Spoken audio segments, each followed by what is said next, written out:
Assalamualaikum warahmatullahi wabarakatuh. Salam sejahtera untuk kita semua.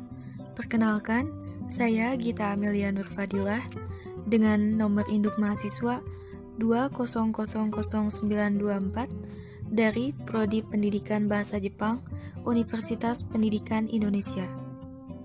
Pada kesempatan kali ini, saya akan mempresentasikan hasil artikel jurnal ilmiah saya yang berjudul Problematika Bahasa Inggris di Mata Jepang. Baiklah, sebelum beranjak pada materi, alangkah baiknya saya sebutkan sistematika atau agenda presentasi saya kali ini.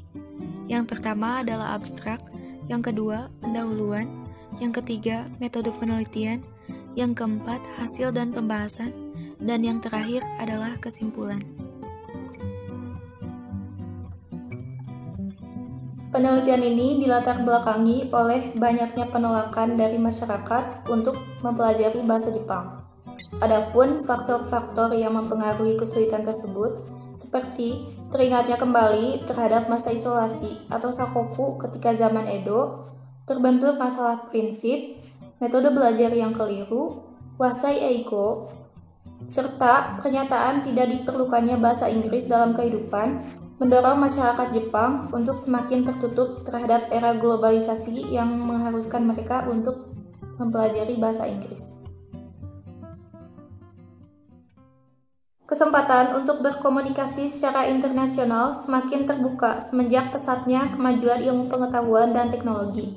Pelaksanaan pasar bebas menuntut banyak negara, tak terkecuali Jepang, untuk kompetitif dalam berbagai bidang. Salah satu persyaratan mutlak untuk mencapainya yakni dengan menguasai bahasa Inggris.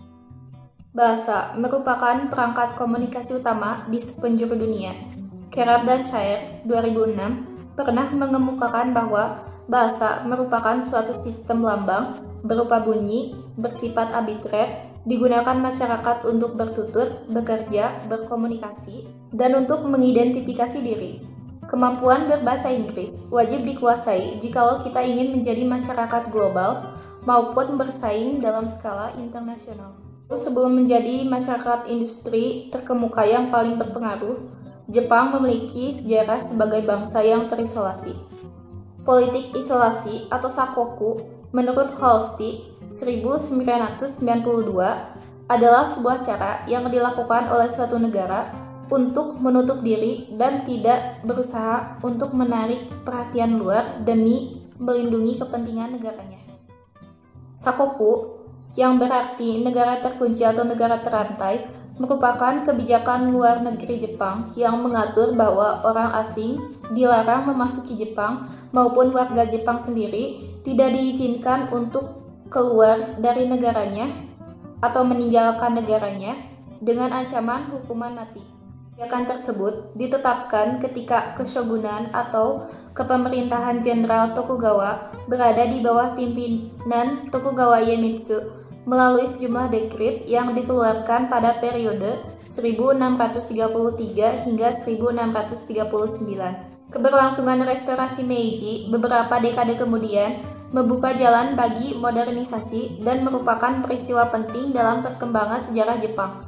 Sebab pada zaman ini, Jepang mengakhiri pengasingan dirinya dan berusaha tampil maju ke kancah internasional sebagai bangsa yang modern.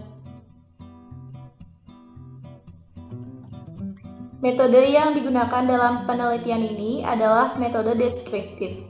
Sugiono 2009 mengemukakan bahwa metode deskriptif adalah metode yang digunakan untuk menggambarkan atau menganalisis suatu hasil penelitian, tetapi tidak digunakan untuk membuat kesimpulan yang lebih luas.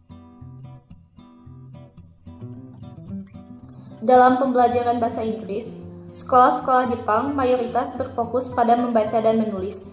Keterampilan ini utamanya diasah demi lulus ujian, dan waktu yang dihabiskan untuk melatih kemampuan berbicara dan menulis pun sangatlah sedikit. Sederhananya, sistem pendidikan Jepang kentara sekali kurang memiliki metode yang tepat untuk mempelajari bahasa Inggris dalam kehidupan nyata.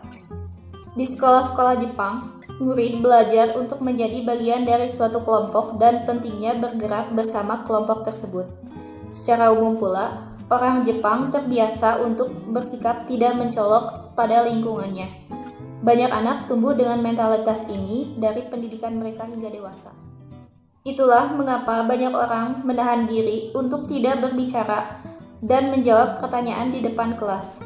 Daripada membuat kesalahan, mereka mengutamakan menghindari perasaan malu dan tidak mencoba untuk menantang diri mereka sendiri.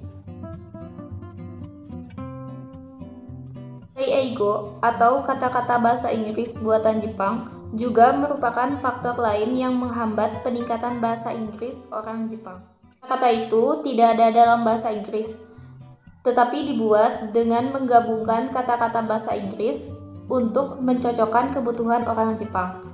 Contohnya, skinship untuk cycle contact dan morning call untuk wake up call.